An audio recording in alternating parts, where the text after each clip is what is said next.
বিএনপির সিনিয়র নেতারা তারেক রহমানের স্ত্রী জোবাইদা রহমান ও আরাফাত রহমান কোকোর স্ত্রী শর্মিলা রহমান সিথিকে দলের নেতৃত্বে আনার জন্য বারবার চেষ্টা চালিয়ে গেছেন, কিন্তু খালেদা জিয়া চান না জিয়া পরিবারের আর কেউ রাজনীতিতে এসে হামলা মামলার মধ্যে পড়ুক। এছাড়া ঘরের বউ রাজনীতির মাঠে আসুক, এটাও তিনি পছন্দ করেন না। হাসিনা পালিয়ে যাওয়ার পর অনেকেই ভেবেছিলেন তারেক রহমান খুব দ্রুত দেশে ফিরে আসবেন, তবে আপাতত তারেক রহমানের দেশে ফেরা আর সম্ভব হচ্ছে না। এমন পরিস্থিতিতে দলের নেতৃত্বে তারেক রহমানের কন্যা জাইমা রহমানকে আনার চূড়ান্ত পরিকল্পনা করা হচ্ছে। জাইমার রাজনীতিতে ফেরার বিষয়ে খালেদা জিয়াও অনেকটা নমনীয় বলে জানা গেছে। নেতাকর্মীদের কাছে জিয়া পরিবারের একটি বিশেষ মর্যাদার অবস্থান রয়েছে। খালেদা জিয়া ও তারেক রহমান যদি দলের নেতৃত্ব থেকে দূরে থাকেন, তাহলে বিএনপির হাল কে ধরবে? তেমন যোগ্য নেতা কোথায়? বিকল্প নেতৃত্ব নিয়ে আলোচনা থাকলেও তা কোনোভাবেই জিয়া পরিবারের বাইরে নয়।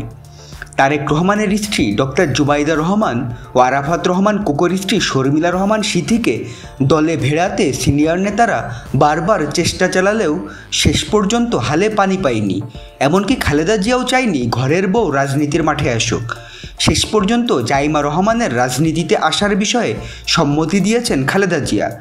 বিএনপির নেতৃত্ব নিয়েও রয়েছে নানা প্রশ্ন। দীর্ঘদিন ধরে তৃণমূল পুনর্গঠনের কথা বললেও পকেট কমিটি ছাড়া তেমন কাঙ্ক্ষিত সাফল্য দেখা যাচ্ছে না। লম্বা সময় ধরে ক্ষমতার বাইরে থাকা বিএনপির নেতৃত্বের বিভিন্ন সিদ্ধান্ত দলের নেতাকর্মীদের মধ্যেও বারবার হতাশা সৃষ্টি করেছে।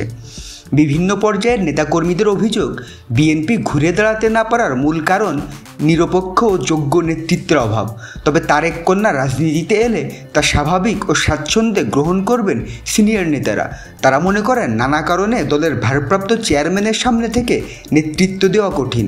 স্বাভাবিক অবস্থায় তার দেশে ফেরার সম্ভাবনাও নেই। এতে দেশে দলের অভ্যন্তরে এক ধরনের নেতৃত্ব সংকট তৈরি হতে পারে। তাই তারেক রহমানের কন্যাকে নেতৃত্বে আনার কোনো বিকল্প নেই। বিএনপির ভারপ্রাপ্ত চেয়ারম্যান তারেক রহমান অনেকের কাছেই জনপ্রিয়, যদিও তাকে অপছন্দ করেন এমন লোকের সংখ্যাও বিএনপিতে কম নয়। তবে তারা প্রকাশ্যে তারেক রহমানের বিরুদ্ধে কিছু বলেন না। তারেক রহমানের সমালোচনা বা বিরোধিতা করে কারোর পক্ষে বিএনপি করা সম্ভব নয়। লন্ডন থেকে তারেক যেভাবে দল পরিচালনা করেন সেটাও অনেকের কাছে অপছন্দ।